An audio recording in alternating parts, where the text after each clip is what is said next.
Hello, my name is AJ. I'm your HYPOXiX coach for today, and we have level 5.8 wall mid-back crunch.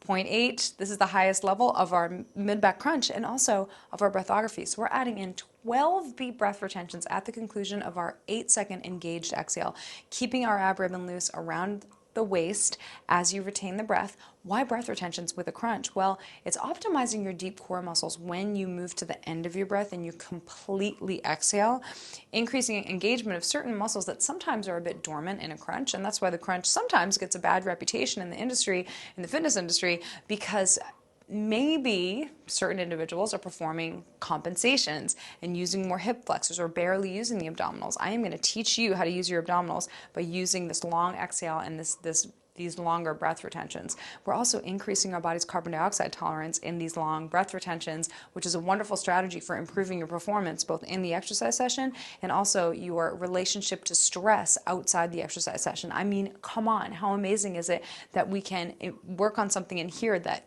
creates killer abs and improves our relationship to stress outside the exercise session. Amazing. Now let's come back to the wall. Let's be on the same side together. Our left side is going to be facing the wall. For today. So have a washcloth, have a ball. If you're working with a coach, HYPOXiX coach, and they've suggested a different resistance for you or sets or reps, you want to make sure to follow that because that's there to optimize your program. Otherwise, this is a perfect starting place. So let us begin with the left side facing the wall. So you're going to put that ball between the ab ribbon and your ribs in the back. You want to make sure that that stays nice and connected because you're using the ball as feedback.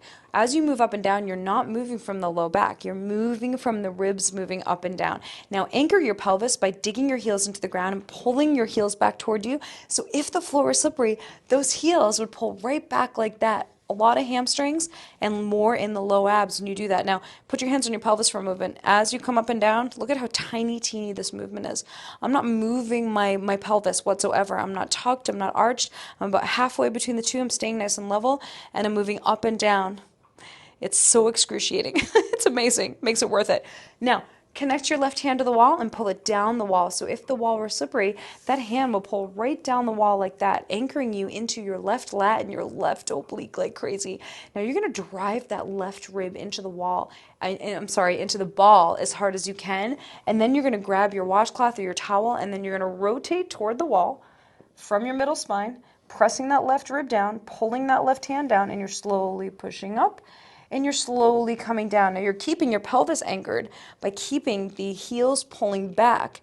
A lot of right hamstring work, actually keeping that right hip heavy as you move up and down. Now here we are closing our eyes to visualize that space between the abdomen and the ab ribbon. I want you to focus on loosening your ab ribbon on the engaged exhale and on the breath retention.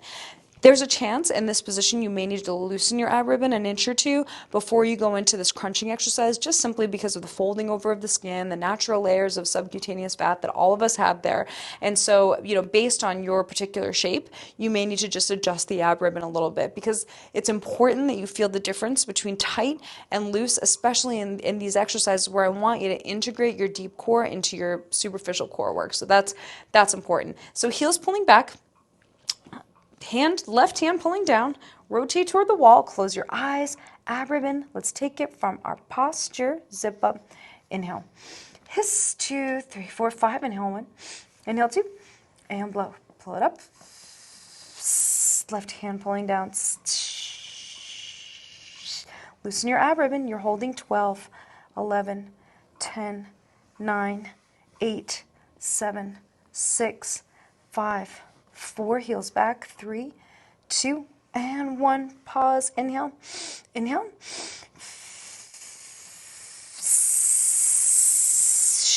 Left rib pulling down. Hold for 12, loose ribbon, 11, 10, 9, 8, 7, 6, 5, 4, 3, 2, and a 1. Wow, I know. Intense. Now it's time to do it on the other side. So rewind the video about 60 seconds so we can perform the exercise together, or you can stop the video now once you're skilled and you want to do it on your own.